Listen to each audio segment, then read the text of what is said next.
And sometimes we know when something has run its course. So either you must leave this or you must transform it into something else. And I knew that about New York. I knew that me and New York had to break up. And that's what we did. Saludos and welcome to the Rematriating Borikén Podcast, where we discuss the journey to the essence of these islands, this archipelago and her surrounding waters, the restoration of our essence before conquest and continued colonialism, the reclamation of our collective healing and liberation. I am Yasmín Hernández, creator of CucubaNación, artist, writer, activist, born and raised in Brooklyn, Rematriating Boriken. May 14, 2014. We packed for over 6 months. My mom, sister, aunts, and cousins helped. After dropping the boys off at Mama's, Ivan and I continued packing till 6 a.m., slept a half hour, woke up to keep packing. My lifestyle had come to bite me in the ass. Yes, I kept every racist Cornell Republican newspaper and Emoja Sasa and La Lucha newspapers connected to the day hall takeover.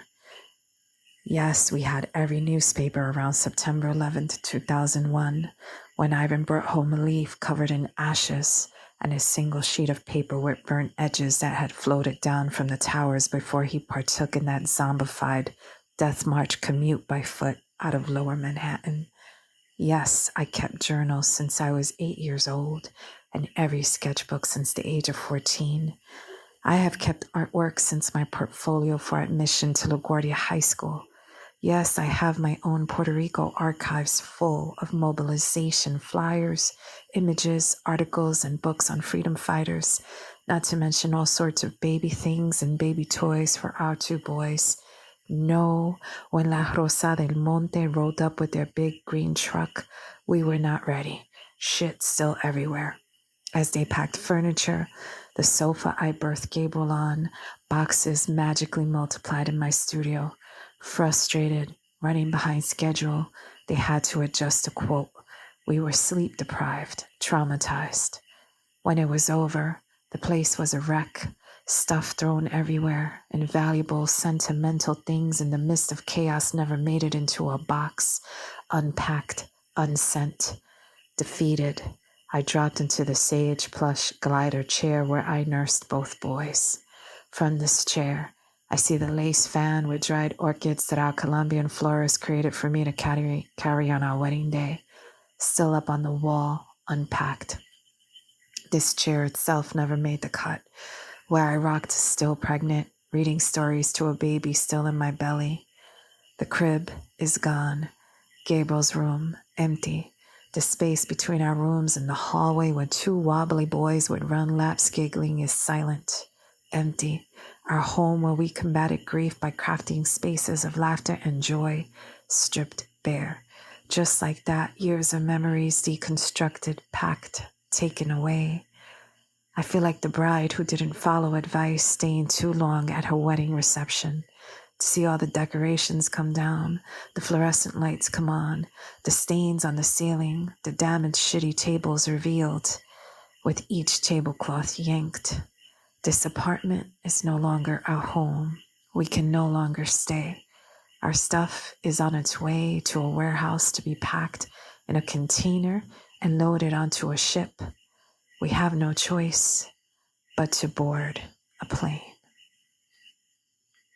Meditating on this new moon in Taurus, all wonderful things of stability, of grounding, of sustainability, of the resources that we are needing to exist well, to do our mission and fulfill it well, to pursue the things we are needing to care and love up on ourselves and our bodies and our families. This moon cycle is the moon cycle in which I celebrate my 10 years in Borikén. This is the new moon cycle in which I was given this opportunity via Nalak to complete this phase, this round, I should say, porque continúa el proyecto, of rematriation interviews and this round of portraits that I am painting of other folks on the rematriation journey, which I will debut on June 1st at a preview exhibit at CucubaNación. CucubaNación is an intimate space, so I can't include the entire project there. Eventually, I hope to move the complete project, the complete exhibit, to another venue. Pero por lo menos June 1st, there will be this preview. And so I still have a ton of work to do. And I've been laying low. I'm not really on social media much. I'm not really out and about much because I am in nesting mode right now. Like I'm getting ready to birth some stuff and have been. And so this is like my mad scientist mode, that dispatches like this might be the only ones that people will hear from me in these times. And it's a beautiful place to be. It is a creative intensity that I have not been able to enjoy like this in a really long time. When you just lose yourself creating. And that in and of itself feels hella abundant, hella joyous. I had another podcast planned that I think was intercepted. Everything, it was not just planned, it was created, it was edited, it was almost ready to go and be posted. And then things happen. Apparently, the Mercury retrograde that I did not experience when Mercury was actually retrograded for me yesterday with my computer, so that when I opened the file last night to complete it, it was blank. We don't know where it went. Normally, and I did experience the frustration of what that means. And then 2024 me said, maybe this wasn't the theme, or this isn't the right time to have that conversation.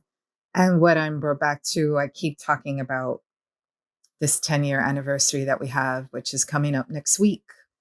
10 years here in Boriken.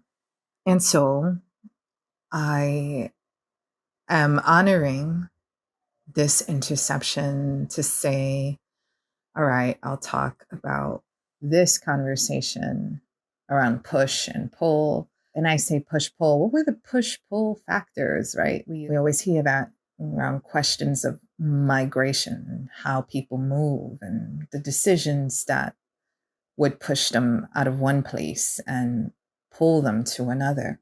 I feel that that conversation has changed significantly in 10 years with regards to the United States, for whatever that means today, as students have occupied their campuses, thankfully, in protest of genocide and in solidarity with the people of Gaza and the people of Palestine. I'm speaking of this rematriation story, and I cannot speak of a rematriation story without considering other rematriation stories of people being pushed out and off of their lands in a very violent, aggressive, overt way today. The implications of what it means to go back to those lands when they have been decimated. We've talked in conversations around Puerto Rico about the decimation of indigenous people here and throughout the Americas. And we talk about this as something usually in past tense. And so we must be very present in the very vivid, very current conquests that we see unfolding before our eyes.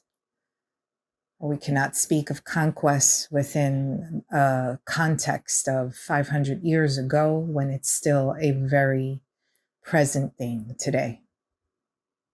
Because if we continue to leave that conversation to other places where this is happening and this ain't happening to me, then one day you'll wake up and find that it is. And it is happening to all humanity. Even if we choose to ignore it, it's affecting our cellular structure and it's affecting our collective psyche. So, this is a conversation about returning to my ancestral home.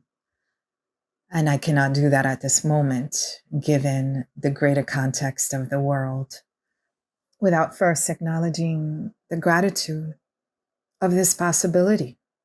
I have not returned to my direct ancestral lands. I have returned to another corner of this island.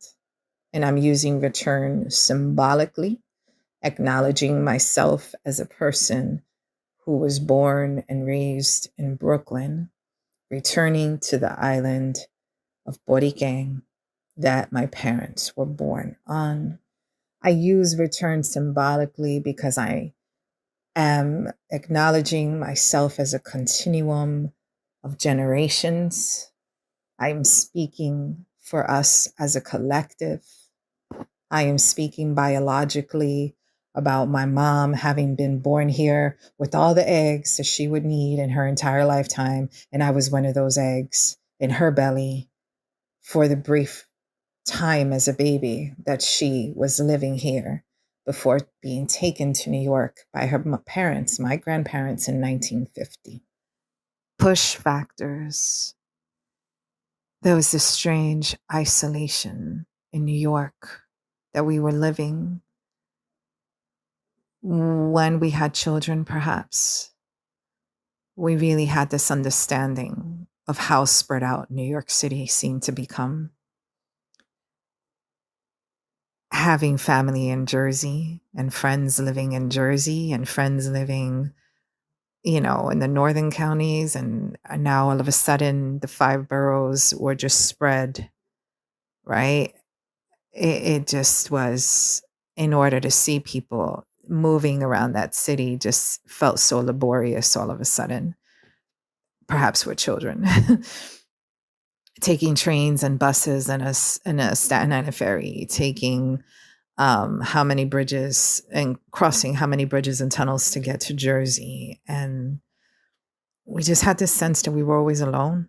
We had experienced perhaps too many losses at that point in our families. And so it was this wake of grief that we were living and this simultaneous isolation. And just the sense that things were so hard in New York. And in the case of Ivan, it was working outside the home literally the entire day. And the commute was, again, over an hour. And so he would leave when the kids were sometimes still asleep. And by the time he got back, he would run in wanting to see them. But I may have just put them to sleep and he would miss their entire day. And that was the routine. Yeah, I was home with both babies when we moved here. Our youngest was 2. So they were 2 and 5. New York felt really cold and callous. And this is a city that we both loved and adored. And I remember back when my brother had been battling cancer.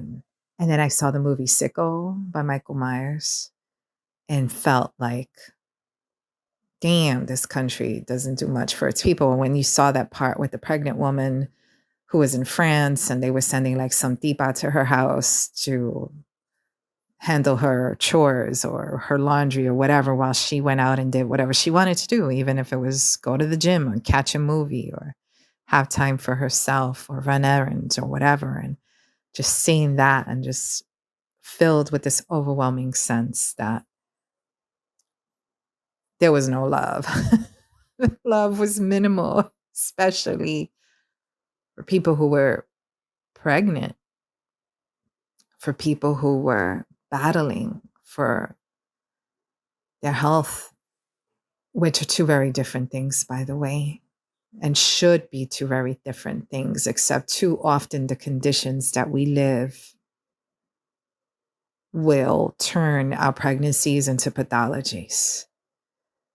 And then we find it very difficult to carry out a very comfortable pregnancy, right? Like I was borderline preeclampsia by the time I got to the end of my pregnancy, and my midwife had to do all these interventions and had me on all sorts of homeopathic stuff to monitor my pressure and other things to avoid me having to go to a hospital, which would have been not to avoid me having to go to a hospital, but to avoid the escalation of these health concerns that were arising in me, which would then have required a hospital birth. If my pregnancy was any indication of the lifestyle, what we lived in that lifestyle, living in this then apartment that we had just moved into, right? We were growing. I was 6 months pregnant. 2008, with the recession, he got laid off 2 days after we moved into a more expensive apartment. And then we had to hide from our landlord the fact that we were both unemployed, living upstairs from our landlord, but trying to play it off like, no, we ain't employed, unemployed. We were fucking unemployed. We didn't know how the hell we were going to pay the rent. But there we were. We moved in. What were we going to do? Move out. And so all of these things. New York feeling cold and callous was not just dealing with the isolation of spread out communities. As the city got more expensive, as searching for apartments took us to, have to push further and further away from our home base in order to find something affordable. It also was literally cold and callous when we have a baby, and in that apartment, the landlord just wouldn't give heat. I remember my sister giving me like all these like cropitas for the baby, and there were these little socks that were like wool. They were like these wool socks. They were really thick. They were so tiny, but so thick. And I remember that I would put those on him, or I would put like those sleeper pajamas, and then I would put those over his hands because his hands would be icicles, and trying to keep this baby warm in a home where the landlord just wasn't giving heat with a baby there. So just that literal, the symbolic isolation, coldness, and the literal cold that we were living. There was one trip that we came to Puerto Rico for a wedding. During those 3 weeks that we were in Puerto Rico for that trip, there had been a series of ice storms in New York between the months of January and February. When we got back to that cold ass apartment, my studio window, un cuartito que había en el lado del apartamento, that window, which we realized was like plexiglass, it wasn't even glass, had been knocked in from the windstorms. And it had been snowing, and the snow had been collecting and gathering at the corner of that window. So when we got back, that whole section of the window was just like a big block of ice. And the window was pushed in. So it literalmente estaba entrando. The windows in the sala would slide down. So estábamos pasando un frío pelú, and we would sit in the living room and look out. And I bought these, it was the first time I bought these like blackout curtains just to have the weight of those curtains shield some of the draft. But remember, those curtains were so heavy, and then seeing the curtain blowing. One day we look, and when we moved the curtain, the window was like a foot open on top. It would just slide down. So I think beyond locking the window, like it needed to be reinforced. So we ended up having to put like a 2x4 or something to keep that window up and keep it from sliding. No sé.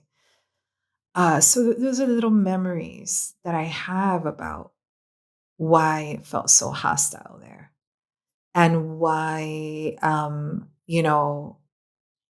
Ivan having this particular job that his father had commented on and being so proud of him and had us having met at a university and my studying art and him studying architecture and him being able to work these positions because then he started working again. Hello, he had been indeed laid off for 6 months, I think, and we gave birth during that time.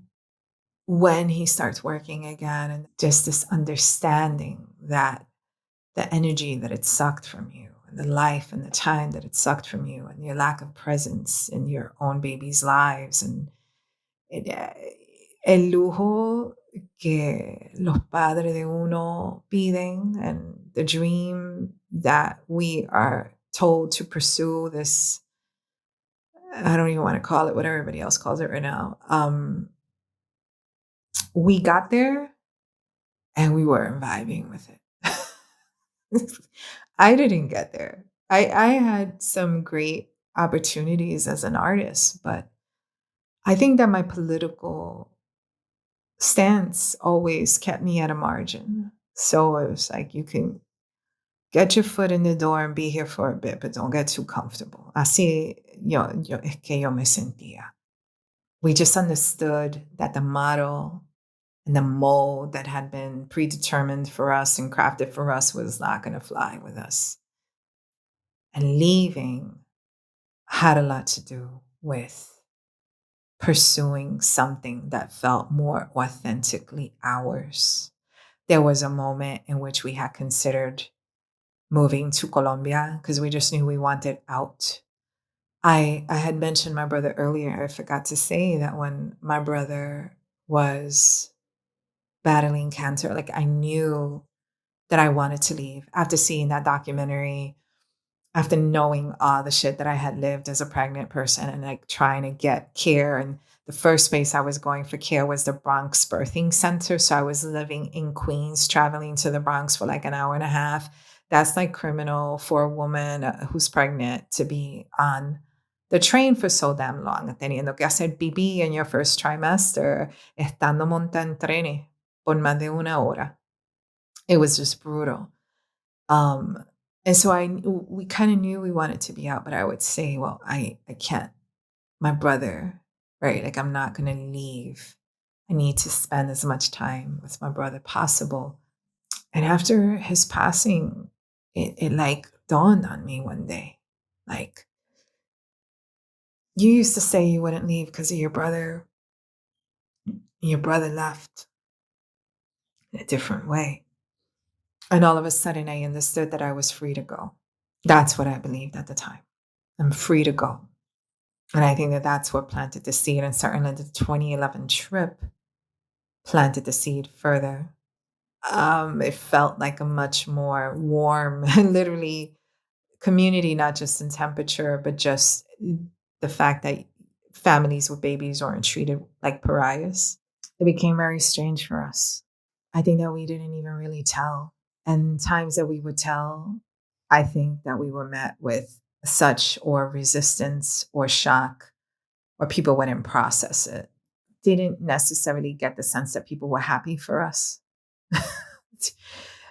Yo, I'm just going to be real. It's not like people were like, oh, that's amazing. Congratulations. And I'm so happy for you. It was sort of like people would look at us like with this sense of doom, right? And so we quickly, or there was another flip side, and I won't say who's who, but another part to that was not wanting to see us go, not being able to support we wanted to do because of the pain that us moving was another departure, another loss in another way. And then another approach is, oh, why are you doing that? And why do you get to do that? It was always, I think that the way that we've been seen in many respects is doing things against the grain and then kind of like people looking at us like, what's wrong with y'all kind of thing, right? Like seeing people following the path that's been predetermined and expected. And if you follow that path, if you, for our generation, you graduate high school, wow, you graduated high school, right? I'm still coming from a place in which that may not have been a common thing in our families, or, oh, you're going to go to a university now. That's wonderful. You're like the first generation to be college bound. And okay, now you're in college. Now you got to do really well and get that degree. And now you're going to get yourself a really good job, right? Lo que era being raised by baby boomers, and the job was everything. Work was everything. And then you got that job, and then you never left that job because tú tienes un trabajo seguro, tú no lo puedes dejar. Like, it was such a different reality for us. And so to be seen as, how do you walk away from all of this? And a further complexity in the case of Ivan is that he, his eyes would call it like a half rematriation, like halfway home, right? Like for the time that we had considered, till we go to Colombia, and realizing that we both had more, in my case, ancestral connection, of course. In Ivan's case, he had actually, I think after a certain point, visited Puerto Rico more as an adult than he had Colombia. To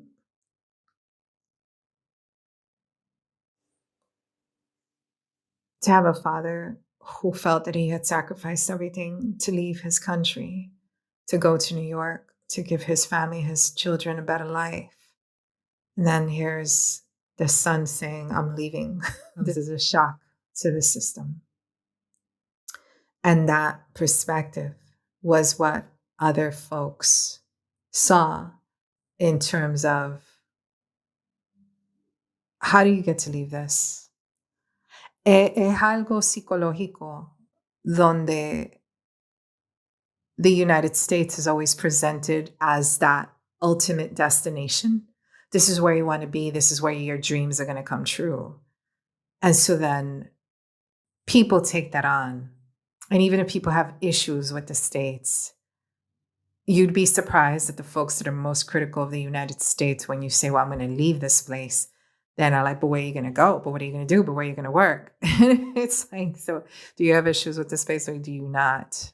You sometimes have a critique of the place, but you are invested in the structure of it. And so for us to have said, we're leaving this place, there was also that element of, who the fuck you think you are? Literal is the ish that I felt. And so I think that we tried to tell the people closest to us, and then we really quickly realized that it was best not to tell. And we kept it on the hush for the most part. Ivan had a crew of coworkers, which somehow some of them have become his coworkers again. And this was like, Ivan always has like, he's from Queens. He always got like that global multicultural crew of people. And you're talking about all these different cultures represented at the time: Ecuadorian, Peruvian, Chinese. The brother who hosted it was Chinese. I'm trying to think who else is there. African Americans. I think there was a South African up in there. Just different cultures represented. And these were his coworkers and his hangout buddies. And they hosted a barbecue for us in Brooklyn. And then my two best friends, who had been my best friends from Cornell, from college, and one of them I went to high school with, Sibel. And those were the two send-offs. The last Mother's Day, so the Sunday is Mother's Day. The last time I was with my whole family was Mother's Day, when Gabriel was 5, Joseph was 2, and we went to Cross Bay. And it was a beautiful memory because my mother was there and my father was there. and those two are not usually in the same space. And we went to this old school diner we used to go to when I was a kid, and the quality was not all that great, but it just felt wonderful.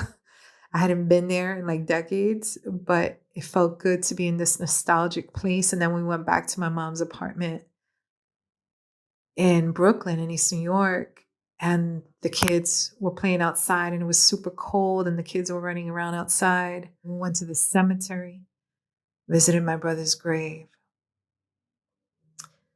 And because my father and my sister lived in Jersey at the time, that's the last time we were all together as a family. And that was like the last send off. And it wasn't like the main announcement and this is what we're going to do. And it was sort of like, it kind of felt like we tiptoed out of there, like we snuck out of New York. And there were people that never even knew. There were people that I never even told. I started to get very protective of the move because of the ish that I was getting from different people, that I started to feel that I didn't want it to be like jinxed. I didn't want any more resistance to it. Like most of the conversations we were having, we were being interrogated about it. Like, but what about this? But did you think about that? But what if this happens? But it was like, ya. Nosotros somos dos adultos, ya, carajo. Right? And I didn't even want to talk about the move. And so in some respects, they say that moves are traumatic as just one of those life events that just is. And I can own, I know that it was traumatic, and like the transition, I always talk about arriving here, the shock of being here and the transition. But perhaps this is the first time that I'm honoring and holding that it was traumatic to leave. And the events that led up to our departure and the ways that we felt questioned or scrutinized, or judged, or straight up abandoned in some cases from people who just cannot support the idea, right? But the irony is that if we had said that we had purchased a house and moved to some suburb or some shit, like people would have applauded that. That would have been like moving on up to the east side. That would have been upward mobility for us. Pero en el caso de venirnos para acá, people saw us as moving on down. And then everybody has shit to say about it. Some shit. And so it didn't feel like this epic. It was epic for me spiritually. I knew that there was no question and no doubt, and it is what had to happen. Kind of like giving birth at home. I keep coming back to that. I was scared. Fucking scared. I didn't know what would be on the other side, but on a spiritual path, you get to a place where you know what the next step should be. And sometimes you may not even agree with that step, but you know what you got to do to plunge forward, right? Like, you know when you've outgrown your space. And that was the sense. I've had that sense since I was little. I've always known when my time in a space had ended. And those spaces run the gamut. Sometimes a space is like it has happened to me with apartments. It has happened with certain relationships. It has happened. Sometimes we know when something has run its course. And maybe we're not being called to abandon it altogether, but definitely that current state that thing is functioning in cannot exist in that way no more. So either you must leave this or you must transform it into something else. And I knew that about New York. I knew that me and New York had to break up. And that's what we did. That's what we did.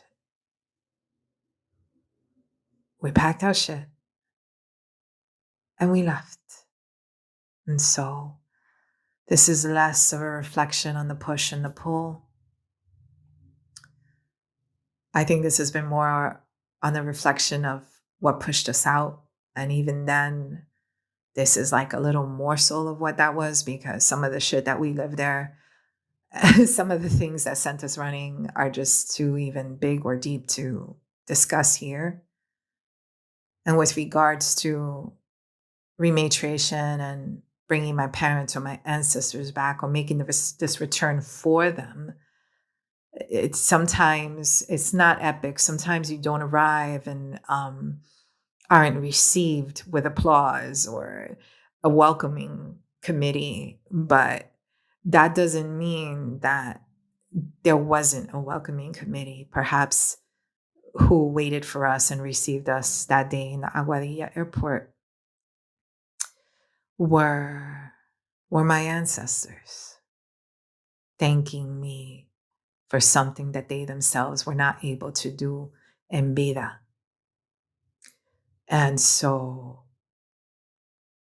life and the things you do in life are not always going to be those expected things that others will celebrate. And that does not mean that it is not the ultimate evolution for you, and that it will not be the source of your joy. And so what you must learn in those moments is to abandon and to detach yourself from others' views and expectations and dictates as to what your pursuits should be, and go within to what your authentic sense of fulfillment, self-fulfillment, purpose, and joy is for you. That is happiness, is when you align to what that authentic self is asking of you. And sometimes what that asks of you seems like some crazy ass shit to everybody else, and you will be singled out and you will be ridiculed and you will be scrutinized and judged and talked shit about.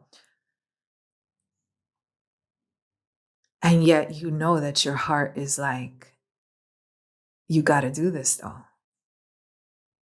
Sometimes what kills our joy is not even that we did something and you shouldn't have done that. You shouldn't have moved because it all went to hell. A veces, esa tristeza and that sense of lack of fulfillment comes from the rupture. There's a traumatic rupture with the life you knew and the people that were in it that just won't see you in this next version of you. And so sometimes you think you're sad, you think you haven't accomplished what you hoped you would. And when you really step away from what the fuck everybody got to say, you will realize that you have done precisely what you said you would and what you knew you should. And if you allow yourself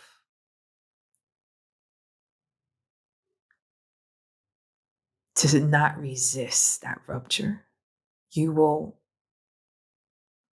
may just find yourself alone or without that community that you had, but face to face with your own joy.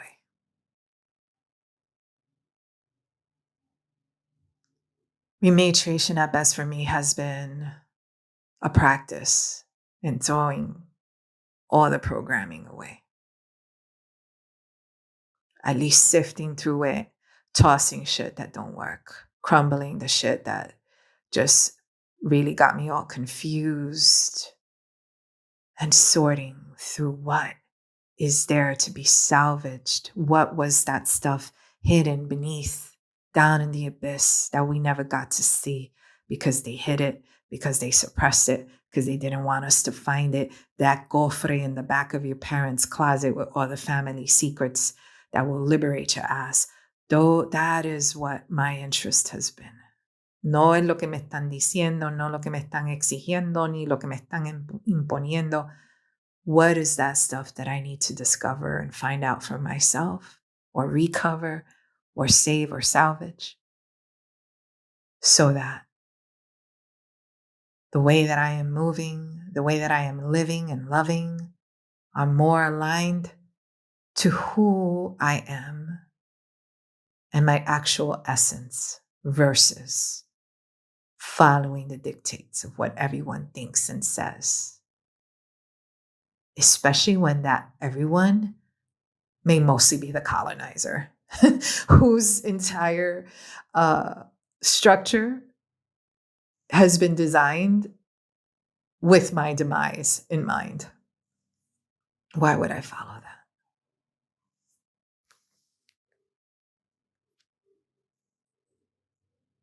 Thank you so much for listening to our story of leaving NYC. Stay tuned for future episodes every full and new moon.